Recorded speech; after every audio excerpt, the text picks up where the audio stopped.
Today we're in Mumbai, India, and what better place to start this trip than the gateway of India. But that's not where the video starts. The video starts here in the busy streets of central Mumbai, where I've just left my hostel and we're gonna head over to the gateway of India by public transport. I'm at the bus stop now and I have no idea how much this bus charges, but Uber charges £2. So if Uber is charging £2, then the bus must be about 50p. Oh. Thank you. Thank you. I just had to jump on the bus because it just took off without me. So the bus only costs 5 rupees, which is about 4.5p, and that's like a 30-minute journey to the gateway of India.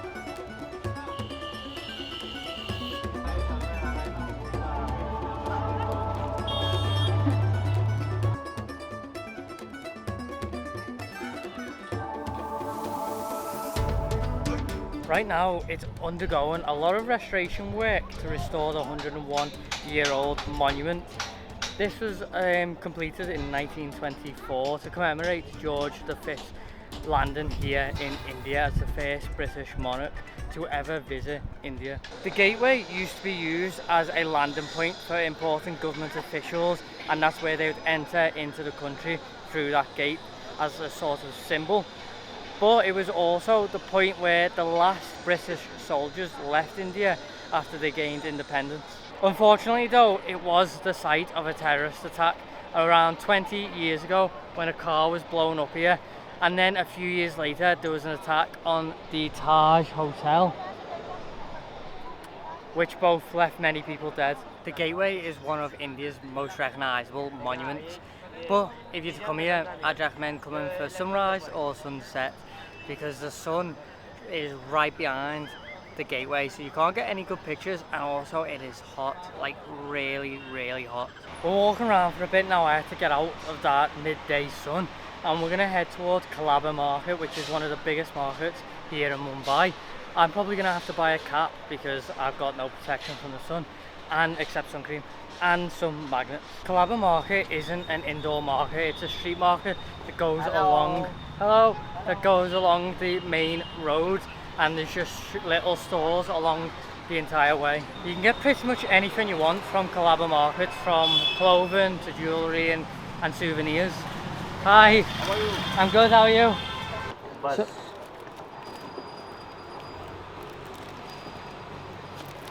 yeah, bring. That one. You bought this different one. Taj Mahal, yeah, we'll say. Like Elephanta Cave. Maybe this one, the elephant. Yeah, take. 300. Yeah. Any more? No, just 3 please. Thank you. See you later. So I just got myself 3 magnets accidentally, although I do need magnets. I was just walking by looking at them and he said that they're 180, so I was like, oh, okay, I'll just keep going, not trying to barter just because there's magnets everywhere. And then he was like, I'll give you them for 100, so I offered them because I don't want to barter them, but I also don't want to be walking around all day, so 100 each, like 90p each, for me is definitely worth it. No thank you. I've come to Leopold Cafe for some brunch and I've got myself a fruit bowl, but this cafe was made famous by the 2008 terrorist attack here in Mumbai that attacked the Taj Hotel, and behind me you can still see the bullet holes from the attack. I didn't end up buying a hat. I left the restaurant feeling a little bit sick again, so I'm at the bus stop now waiting for a bus to go back to the hotel to get me stuff to then go to my new hostel and check in. Oh.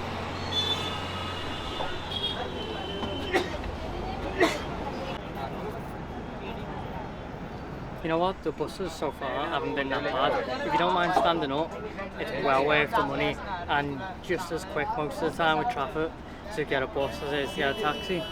But I wouldn't recommend it if you're backpacking and you've got your massive rucksack or 2 bags, because you just won't fit because everyone's already kind of squeezed together. But if you've just got a little day pack, then perfect. Okay, I said they're alright, I didn't say they're easy. I missed my stop because I couldn't get off the bus because there were just so many people getting on. Like, they don't wait for you to get off.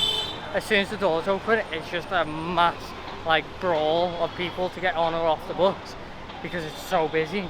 So I ended up missing my stop, and now I've got maybe like an extra 5-minute walk. That missed bus stop luckily brought me closer to Jama Masjid, which I didn't realise was so close to my hostel, but apparently it's a good place to go. I'm inside the mosque now, and I've got a guide. I mean, this is all completely free, and they've just sorted me out and helped me by getting me someone who speaks English to show me around. So basically this mosque was built around 275 years old, and the founder and who established this place, right, her daughter, she passed away, right, so they made this place and they established over a pond. So this was basically bought 275 years old, and on this pond they paid this mosque. So to establish the first level of the floor, it took almost more than 10-12 years to establish the boiler, and now it's been 275 years old. How many? 275 years old, yeah. Yeah, currently. And the water is being here 24 hours, and from where does it come, we also don't know. Okay. So Amin has just told me that the mosque decided to add a counselling service to it because it didn't want to just be a place of prayer, called the Family Counselling Yeah, Family First Guidance Center. Family First Guidance Centre here at the mosque to help people who need psychiatric help, which is, or just any counselling help, which is very, very good. After cooling my feet off in the water of the mosque, Amin continued to show me around, showing me different places inside the mosque, such as the library and even the rooftop. And I think that this is my favourite mosque of all time. With the open plan style and the pond in the middle, it's just incredible. Whilst we were walking around, I asked Amin why he gives free tours of the mosque, and his response was inspiring. He told me he gives the free tours to people of different backgrounds to help them become more open-minded and tolerant of other people and their beliefs. The streets are absolutely crazy. I'm having to walk down to like the main roads because no Uber would pick me up from my hotel because the roads, the little side streets are so chocker, they all kept cancelling. So I'm having to walk with both my bags to try and get an Uber from here, but as you can hear, it's hectic. If you ever wanted to know how hectic India is, this is it.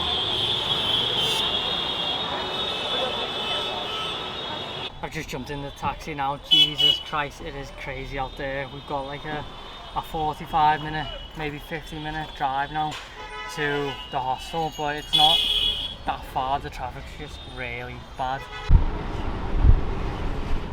I've arrived at my hostel now, and it's not that bad. I'll show you. The fan here, little privacy curtain, lockable safe. But I thought we'd have like our own little rooms with like 8 beds maybe, but it's not. As soon as you walk into the front door, which is right there, it's just beds. So the reception is right there. Like, I can see the reception from my bed basically, and the front door over there, I guess. I don't know if you could actually see that.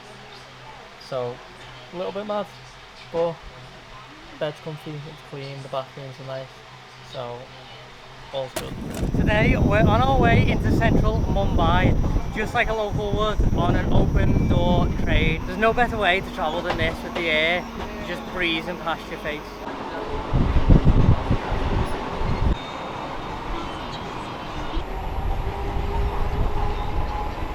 It's mad how close you get to the train coming the other way. Like, it's so close that you probably high-five the person coming the other way. I spent all night and all this morning trying to get a train ticket to go from Mumbai to Jaipur tomorrow, and the guy at the station last night told me to come here to Churchgate today. He said it opens at 8, but make sure you get here before 2 PM to get a ticket. And then I got here at 11. It took me about 45 minutes to get the scene, and then they said there was no tourist allocation tickets left, so I have to come tomorrow. And they said this time come before 10 AM to get a ticket for Sunday, which pushes me back a day. It's so hard to get train tickets here. Anyway, right now though, I'm in this lovely park. It's not very big, but it's got lovely palm trees. So today we're going to be heading to Elephanta Caves. To get to the Elephanta Caves, you actually have to come back to the gateway of Mumbai to get the ferry from behind the gateway to the caves. So maybe we get to see, maybe that looks a little bit better now. It's later in the day than it was yesterday. I'm on the ferry now. It cost me about £3. I had to buy like a deluxe ticket. They had no normal tickets left. Got me a snazzy life jacket on, and we've got maybe a 20 or 30 minute boat ride to the caves. I was slightly wrong about the ferry time. The ferry time's about an hour. The 20-30 minute time is speedboat. So we've been on this now for maybe like 40 minutes, and we've got another 20 left. We've landed on the island, and now we're onto like a little train that's going to take us all the way down there to the entrance, I guess. I made some friends on the way here. Rio from the UK, Abs from Calcutta, and Bushu from Mumbai.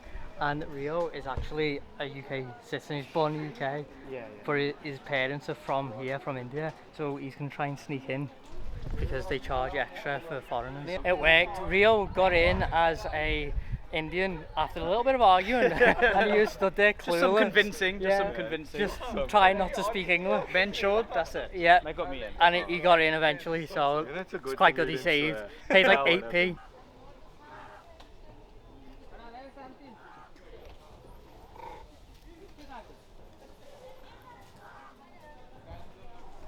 This island's full of monkeys, and that one had like a little baby which was so cute. But we've come to the main part of the caves now. These were made in the 6th century, and the caves and the sculptures were made by people who worshipped the Hindu and Buddhist gods.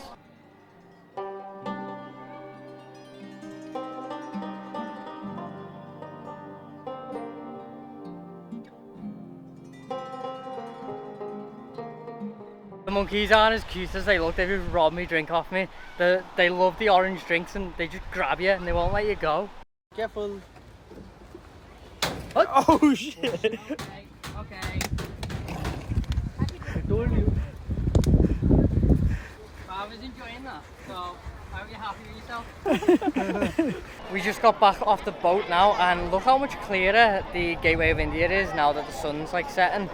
And you've got the Taj Hotel all lit up. Today I'm in Dharavi, the biggest slum in all of India, where 1 million people live in a densely populated zone. I'm not gonna lie, I'm a little bit lost in like the maze of very tight alleyways.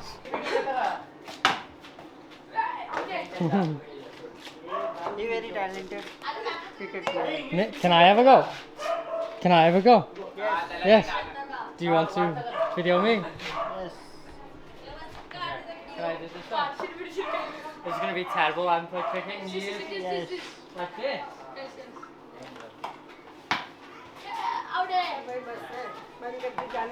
अरे भैया ये भैया पुन्हा चोरला camera याचा याचा चोरला अरे पकडा दिला खेळतो म्हणाला ए रित्या फोटो निघा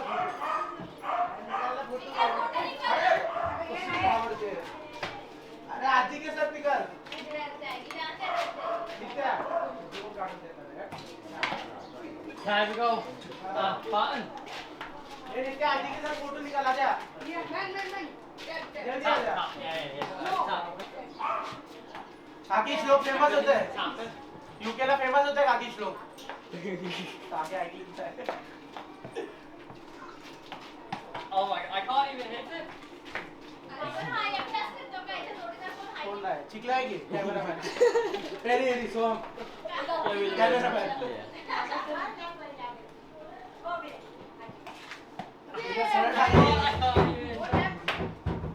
I haven't played since I was like this big. Since I was a kid.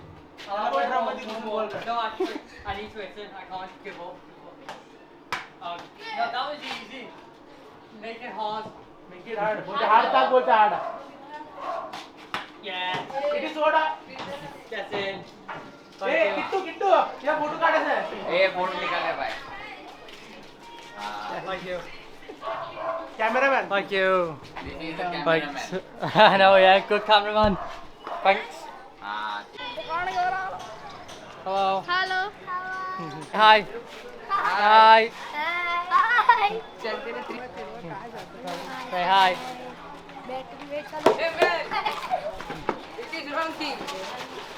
Yeah, hello. Hello. Dharavi, despite being so densely populated, actually has numerous schools and health facilities, despite what you might think when you hear the word slum. The slums, though, are also full of markets, and some of the most popular things you can buy here are leather products, textiles, and pottery. Although the markets make up a lot of the economy here in the slums, recycling is also a massive part of the economy, and then a lot of people also go outside the slums to work.